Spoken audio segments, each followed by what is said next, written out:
Hey, it's Stace here from Sacred Art and Story, and today I wanted to talk a little bit about how I choose the projects that I like to do and why.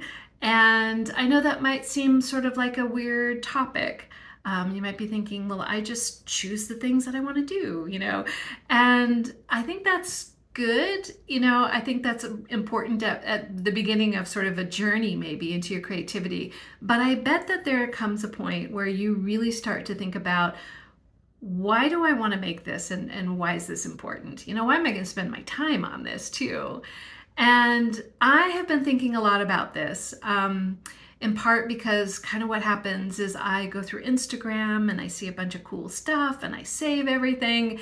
And there is always a part of me that's kind of thinking, I can make that. Sure, like why not? Let me make that. And then I either do make it and I realize that I am not skilled enough to make that thing. That is not my particular skill set. Or I just really didn't enjoy it that much. Or mostly, like, what am I going to do with this now? Like, it doesn't fit in my environment. And I was talking with somebody the other day. She was creating with me, and we got on this topic when she asked me, like, how do you choose the things that you choose to do? And I realized that there's sort of a bit of a philosophy, and we did joke about how easy it is to maybe go to a craft fair or something like that, and you see something that catches your eye and you think, I'm handy, I can make that. But the real question is, does it live in my space in a way that feels like it like fits? And I think that's the thing that I've really learned.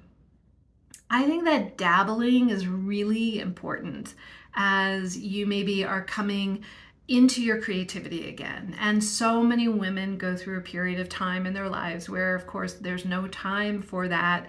And as we get older, we do kind of come back to our creativity, I think for a lot of reasons, including that there's just this inner movement, right? Our sort of post-menopausal kind of space of there's a quieter space, a more creative space, in our bodies, in our lives, in our energy, and we are ready to kind of feed that.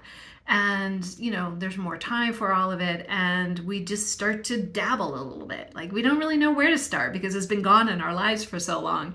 And so we do lots of different things, and I think that's great.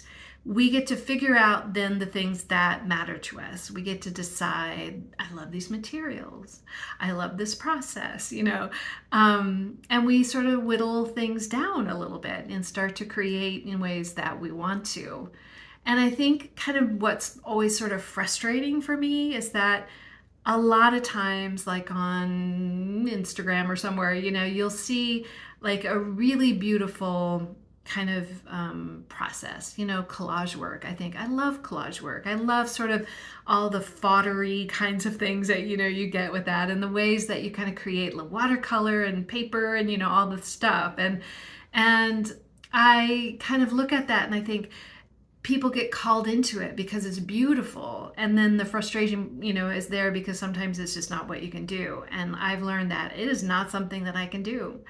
I don't do that kind of art really well, and it would be really easy if I had just tried that and didn't try something else. And so my advice to folks is always do lots of things when you kind of get back into your creative space, and then figure out what you want to start to make because it becomes important to you. I do feel like I kind of have a philosophy, around the things that I make. And it's really come to that where I have to catch myself and say, first, does this sort of want to live, in my world? And I think of so many of the things that I love to create them because they're made out of simple things, maybe sticks and other things, and little dolls and little things that have meaning, but everything kind of needs to fit into my world. And like some of these other projects that I get really called to because they're beautiful. And I mean, they look like really cool things to make, but they don't fit into my ecosystem. in a way. And so that's sort of one of the things that always kind of stops me. I have to say, well, why would I do that? And then there's also sort of something that always shows up in my world around my creation, and that is like my sort of spiritual ideas. And for me, the things that I love to create kind of have a vibe. They're a little quirky and weird and sort of funny, but they hold meaning too. And I really love to create things that kind of mirror back to me this idea that life doesn't have to be so serious because I can make it super serious.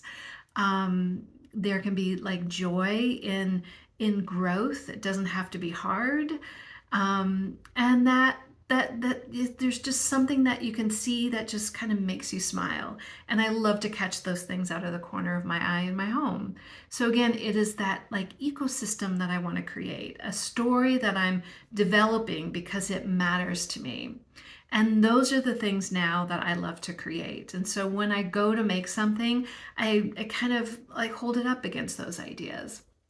And I think that's a really important thing to start to think about as you create. If you're just beginning on the journey, do lots of dabbling, right?